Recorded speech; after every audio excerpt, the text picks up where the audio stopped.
Nqobile, we're expecting some kind of briefing from the Premier any moment now, but one wonders what it takes or took to actually carry out this rescue mission. Well, of course, the Premier has already arrived as well, getting some more briefing from the teams that are already on the ground. And you will remember, Ayanda, that they did say that they were going to work throughout the night to make sure that they receive as much detail as possible, but also to assist every single person that needs some form of assistance. But we do know that also some of those teams have been on the ground and ensuring that they rescue anyone who might need help. So I'm going to bring in ER now, Fahim Esop, who's going to speak to us. Just perhaps give us an idea, Fahim. Do you still have any people that you were able to rescue during the night? Ma'am, so what took place when we left the command post after the Premier briefed the media, we put a team together whereby we sent the Gauteng provincial government EMS representatives as well as representatives from ER24 to the different hospitals where patients were transported to. We also started engaging with a lot of the other hospitals within the area where patients were not actually transported by ambulance, but actually went privately or were taken by family members or concerned residents. That was the one aspect that we done last night. There was a full sweep of the area, so to get all the homeless people also off the streets into a safe holding area. Also from our side, our patient numbers have increased, but I can assure the residents of the city of Johannesburg that many of the patients were discharged. We've had confirmation at 4 o'clock this morning that all 15 patients that were transported to Southern Hospital were actually also discharged. So it's been a collaborated effort.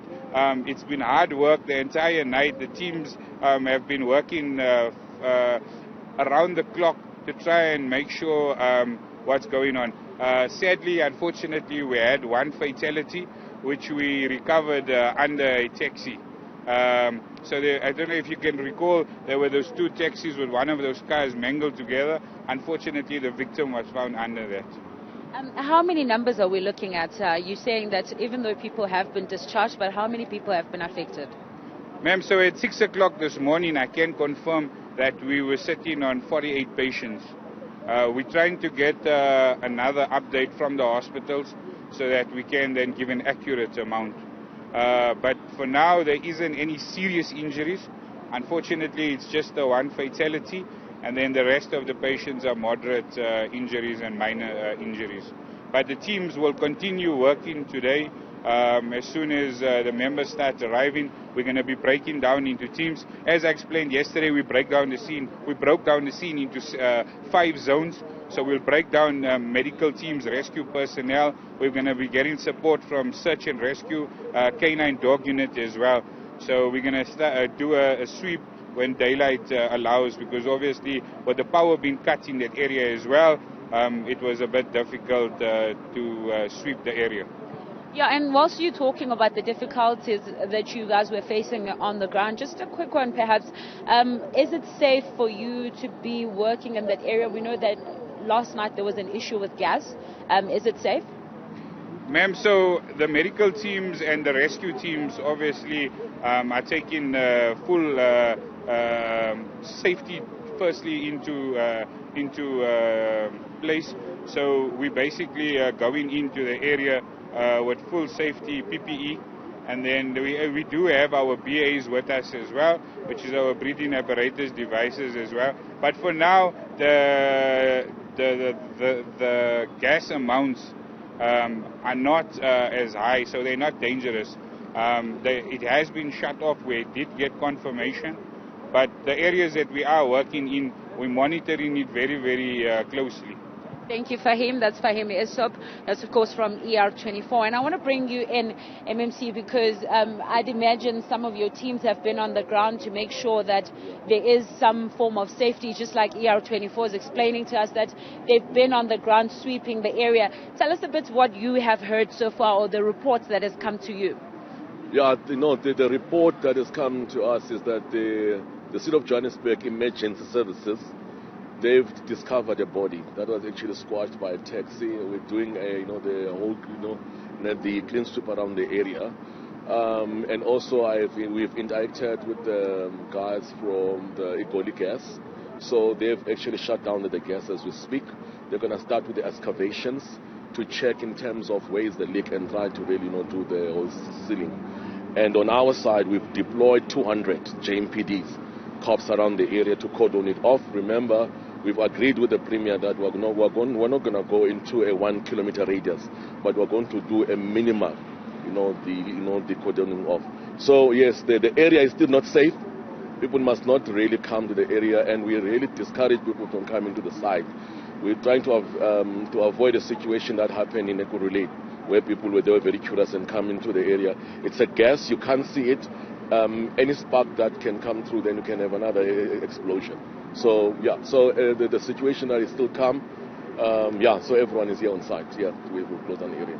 And I mean, in the meantime, we know that you are going to get into a briefing, of course, and speak to the Premier, and we will get more details in terms of what's happening. Yeah. But what are your major concerns at this point?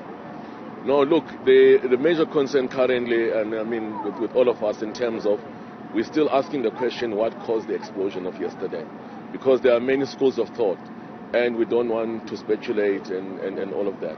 So our experts today are going to be working around the clock. We're going to start with excavations, getting inside. I mean, as the air guys have said, I mean, we've got those in the city of Johannesburg, our firefighters. They're going to get inside there. They've got, this breathing apparatus to check in terms of what is really happening.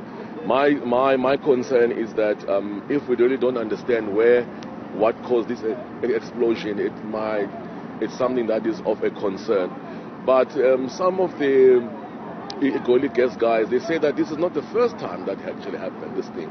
So I'm going to get more details in terms of what might have happened in the other areas. Because what they explain to us, which is quite a speculation right now, is that underground you'll get a lot of gases which are forming, especially methane, which is highly flammable, okay? So some of the entities, because of the cable theft and all of that, the manholes, they actually seal them. So when you seal all those gases in there, they can't escape. So you might have had a situation where you have methane gas or other, maybe some flammable gas that are coming. Remember, from the sewer as well, you can get this methane coming out. You might have a gas that has accumulated over time, cause pressure, and then with just a bit of a spark, and then it actually ignites.